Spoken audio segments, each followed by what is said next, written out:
Let's stop and think for a moment. What does it mean to create a great first impression, or just a first impression in general?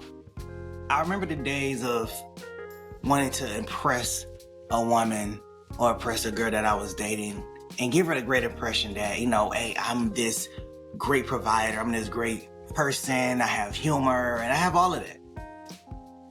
But after that, then what? Like, what do you build on? What is your primary foundation?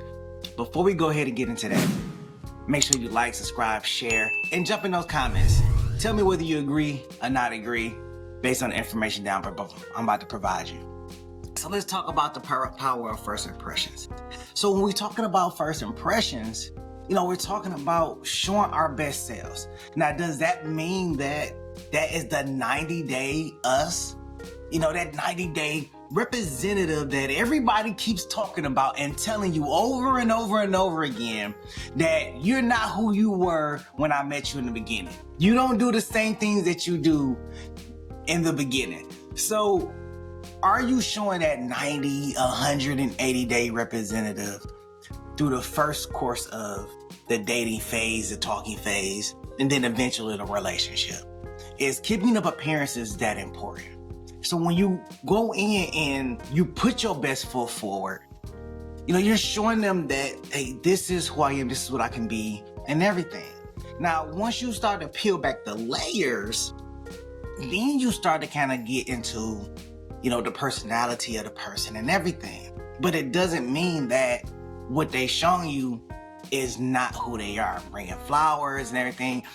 I've learned that through the whole dating phase, up into the relationship phase, and then probably through marriage, that person is who that person is, but then it's other layers to them as well. And that's when the level of acceptance in a relationship comes in, because everybody wants a level of consistency, but also in life, people experience highs and lows.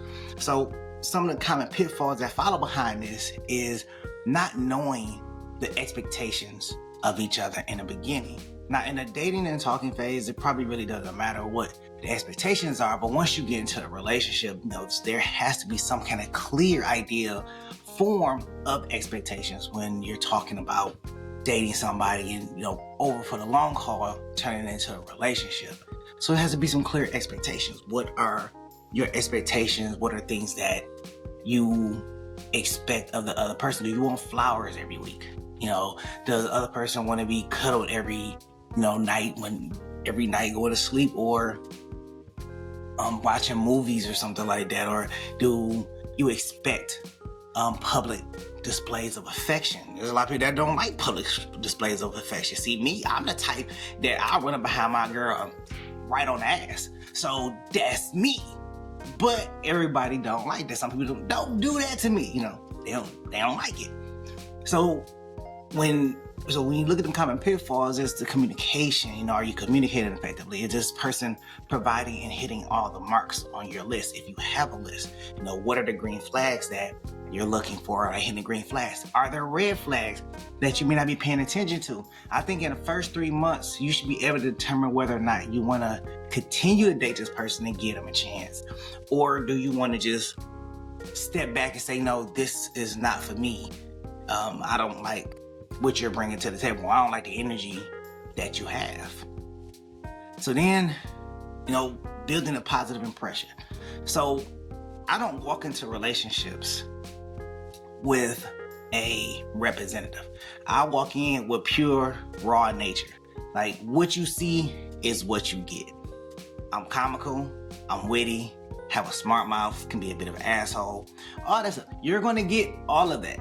I'm gonna make a comment, I'm very opinionated, the whole 9 yards. So this is who I am in the essence. So if you don't notice it in the beginning, don't come back 6, 9 months, a year later saying, you wasn't doing this in the beginning. I'm gonna say, yeah, I was. You just wasn't paying attention. So be your authentic self in the beginning, because that's gonna give them, anybody that you date, the the raw nature of what they're going to deal with for the long haul. Another thing a lot of people don't talk about is, what is, and this is a little controversial. I've heard some women say they want to talk about it. I heard other women say they don't want to talk about it. And then you also gotta be real with yourself. What can and what you can't do. Finances. Now, I'm not one to count nobody's pockets. I'm not one to know what you doing or anything like that with your money. But if we come together in a relationship, I need to understand what your spending habits are. Are you good with money? Are you good with saving? Do you spend money effectively? Do you look for deals, you look for bargains, or do you just buy it at face value? Those are a few things that I need to talk about. How much do you know about investing? What is your idea for the future retirement look like? Like, you trying to retire at 50 or you trying to retire at 70? Which one is it? I'm just trying to get an understanding of financially where you're trying to be in the next 20 years. And some people say, well, that sounds like a little overkill. It is, until you realize that you're spending your life with somebody that likes to pocket away money from the relationship just in case they get a divorce, and now they got $50,000 saved up for a divorce that may or may not happen. So those are some things that you want to talk about. Like, look, if we're in this, we're in this. Let's not divide our situation based on social media or based on what other people want. Let's kind of just focus in on what we want. Now, I like to talk about finances, and I'll tell a person, hey, what do your finances look like? Funny story. I was talking to one of my friends, and I had asked her, I said, when guys are broke, women say that they shouldn't date. They agreed. If a guy is broke, you shouldn't date because you can't afford to date. Okay, I was like, okay, cool. So then I said, well, if a woman is broke, should she date? Oh, couldn't answer the question. I was told that, you doing the double standard. I'm not doing double standard. I'm just asking a simple question. If a man is broke and he shouldn't date, why should a woman date and she broke? She don't have anything to contribute to the relationship. When it comes down to Christmas Day and Sweet Day, she ain't got no money to pull up to the table. Or Valentine's Day or the birthday, does she got money to pull up to the table? If she broke, what is her contribution? Besides buying a room, decorated with some little cheap flower petals, and then turn it into a whole night escapade. I'm just saying, y'all let me know in the comments what y'all think about that. If a man is broke, he should not date. But if a woman is broke, should she go ahead and be able to date because she don't have any finances to bring to the table? Probably not a ride or anything. I know it's a lot of things going around about men paying for the hair, the nails, and all that stuff, but whatever. So, as you move forward in a relationship, you definitely want to talk about, parenting styles if y'all decide to have kids or anything like that, family planning or whatever. There are a lot of things that I've learned over time that you should have these conversations in the beginning.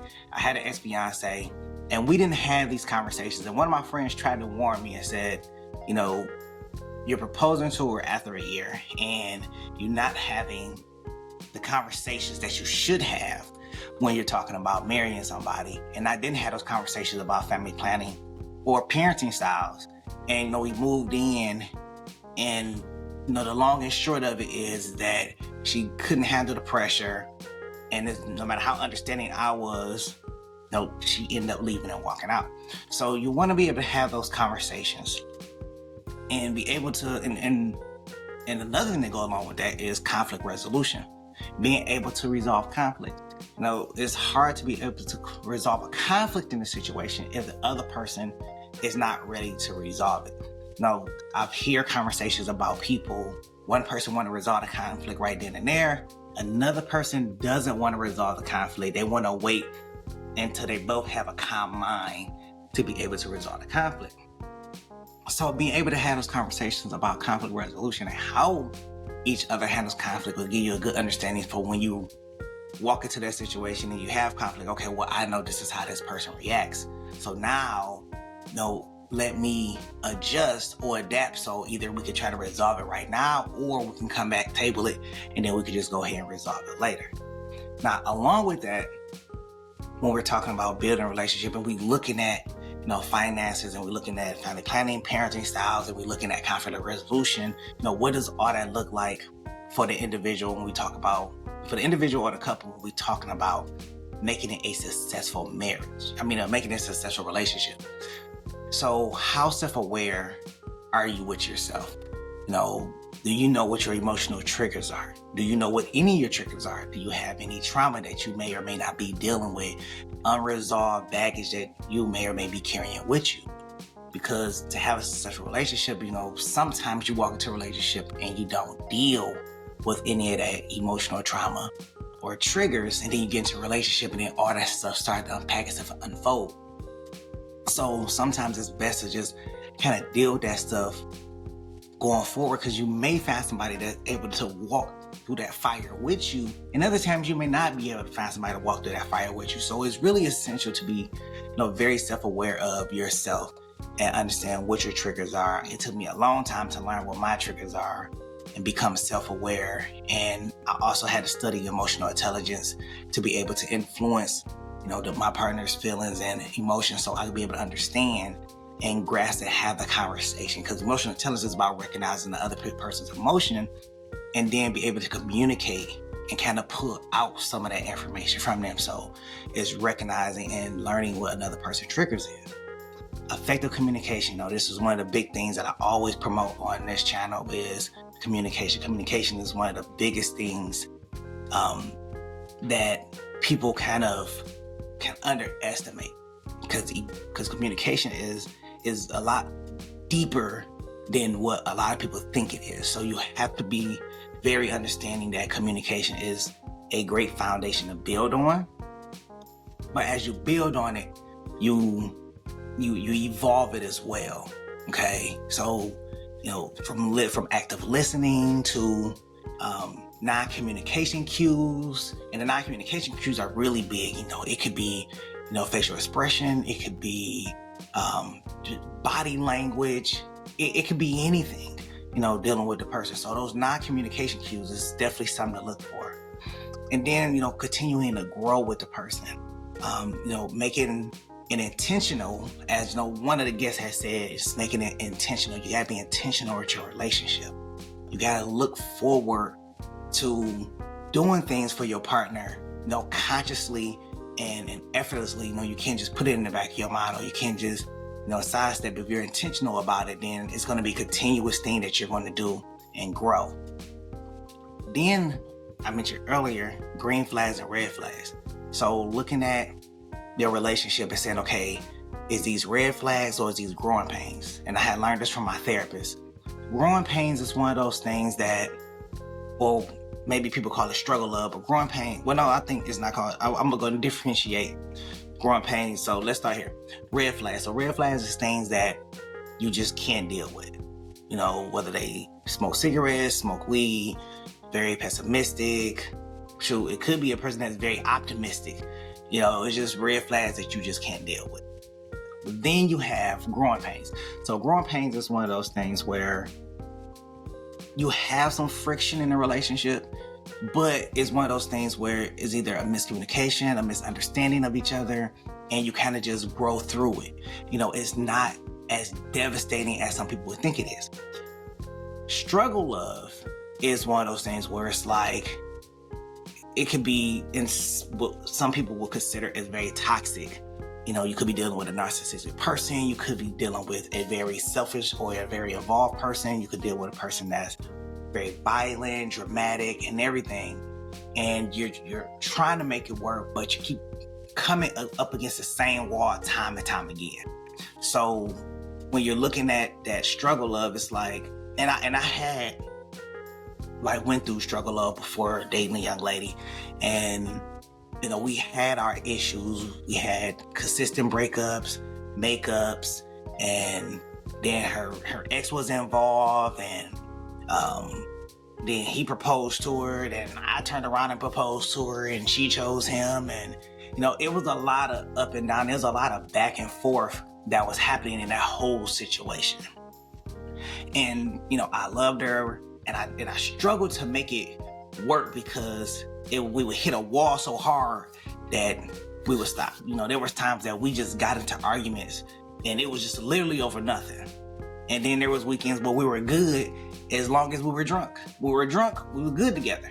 But when we were sober, it was always friction, always going head to head. Which leads me to my last point is knowing when to walk away. Sometimes you have to just throw in the towel and say, you know, I did everything I could to make this relationship work. And I have to walk away, because if I don't walk away, I'm gonna lose my sanity. I'm gonna lose my sanity. I'm gonna end up in jail.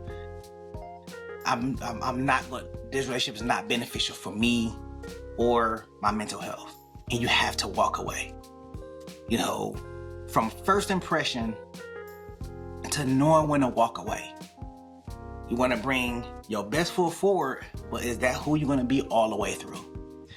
And if you plan on leaving, knowing when to leave and knowing when to stay. Sometimes it's a very thin line, but you got to be able to figure out if this is a relationship that is worth holding on to or it's worth giving up, because you can love somebody enough to know when to let them go, and you can love somebody enough to know when to stay. I'll catch you on the next go around. Peace.